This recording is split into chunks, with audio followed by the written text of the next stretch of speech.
Obrigado, Sra. Presidente, Srs. membros do Governo, Senhoras e Srs. Deputados.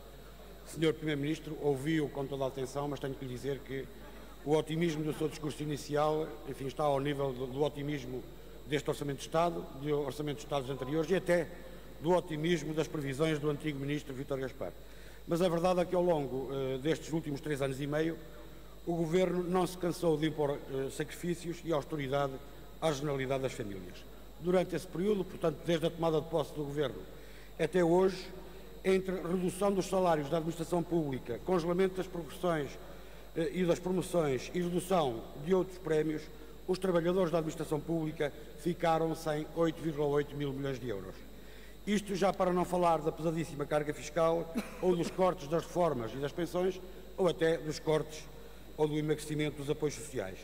Só no que se refere aos salários dos trabalhadores da administração pública voaram quase 9 mil milhões de euros. Entretanto, o desemprego disparou para números nunca vistos, a dívida pública não parou de aumentar e a nossa economia continua sem dar sinais de vida. Mas, Sr. Primeiro-Ministro, durante esse período, quando o Governo apresentava os cortes e os sacrifícios, foi sempre dizendo que esses cortes e esses sacrifícios decorriam da presença da Troika, mas que assumiam natureza provisória, excepcional e, portanto, limitados no tempo. O Governo falava então da recuperação da soberania, da situação de protetorado, depois veio a luz ao fundo do túnel, os sinais positivos e até os milagres económicos. O Sr. Vice-Primeiro-Ministro até pôs um relógio a andar para trás. Quando a Troika fosse embora, tudo voltaria ao sítio. Saía a Troika, voltavam os salários, o nível de impostos, os apoios sociais e tudo o resto que voou nestes últimos 3 anos e meio. Afinal, a Troika foi embora, mas as políticas ficaram, como aliás se vê neste Orçamento de Estado. É que este Orçamento de Estado, ainda que não pareça, foi construído sem a sombra da Troika. E mesmo assim, sem Troika, o Governo insiste na continuação dos sacrifícios aos portugueses e nas políticas de austeridade. Ora, os portugueses que viram a Troika sair do país, que ouviram o Governo dizer que quando a Troika fosse embora entraríamos num novo ciclo de crescimento económico, sentem-se agora e de novo completamente enganados pelo Governo. É que neste orçamento o Governo não só mantém a brutal carga fiscal sobre quem trabalha, como ainda fica a dever aos trabalhadores da administração pública 80% do que lhes retirou para quem vier a seguir pagar, se chegar a pagar. E como diz a antiga ministra e também ex-presidente do PSD, Manuela Ferreira Leite, declarar meras intenções para anos futuros, prometer sob condição, é confundir discurso político com compromisso legal de executar uma decisão. Está muito bem dito, Sr. Primeiro-Ministro. O Sr. Primeiro-Ministro está-se a rir, não sei porquê, mas também não lhe vou perguntar, também não interessa para o caso.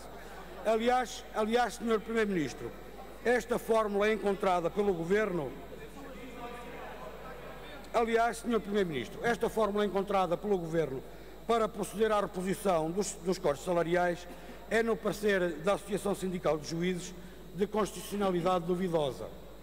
E, portanto, muito provavelmente, ainda não é desta que o Governo nos apresenta um orçamento dentro do quadro constitucional.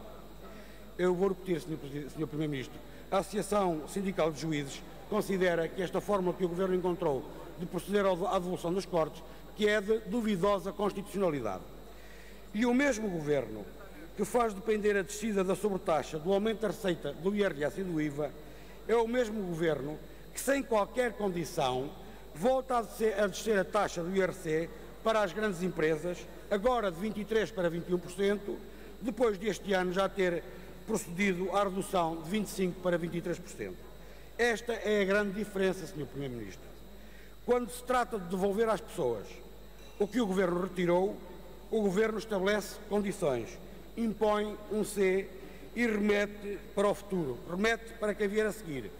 Quando se trata de baixar os impostos das grandes empresas e dos grupos económicos, o Governo não impõe qualquer condição, não há qualquer C, é só baixar os impostos e não há sequer qualquer remissão para o futuro.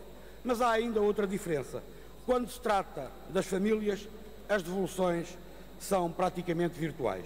Quando se trata das grandes empresas, as descidas de impostos são reais. São estas as prioridades deste Governo e são estas as suas opções. E o Governo, de facto, vai ter o resultado pretendido com este orçamento. Em 2015, as famílias portuguesas, só em IRS e IVA, vão pagar mais 1.000 milhões de euros do que este ano, e as grandes empresas, com a diminuição da taxa do IRC, vão pagar umas boas centenas de milhões ao Estado, mas a menos. São estas as prioridades deste Governo e são estas as opções do Governo, as grandes empresas e os bancos. Sr. Primeiro-Ministro, o Conselho Económico e Social, a propósito do parecer sobre as GOP 2015, manifesta grande preocupação sobre as consequências do processo relativo ao BES. Consequências que podem surgir para o sistema produtivo, para o sistema financeiro, mas também para o emprego e para os contribuintes em geral. Parece claro que o caso do BES nos leva para dizer-nos que estamos diante de perdas potenciais que se podem, muito provavelmente, transformar em perdas reais. E, portanto, não estranharia que ainda viéssemos a ter mais um ou dois ratificativos antes das eleições. Mas eu gostaria, Sr. Primeiro-Ministro, que nos dissesse ou que se pronunciasse sobre os impactos do processo do BES na economia e as suas consequências também neste orçamento, porque eu acho que era importante saber, por exemplo, se o Sr. Primeiro-Ministro acompanha a Sra. Ministra das Finanças, que na Comissão de Orçamento e Finanças afirmou que o caso do BES não iria ter qualquer impacto no Orçamento de Estado para 2015.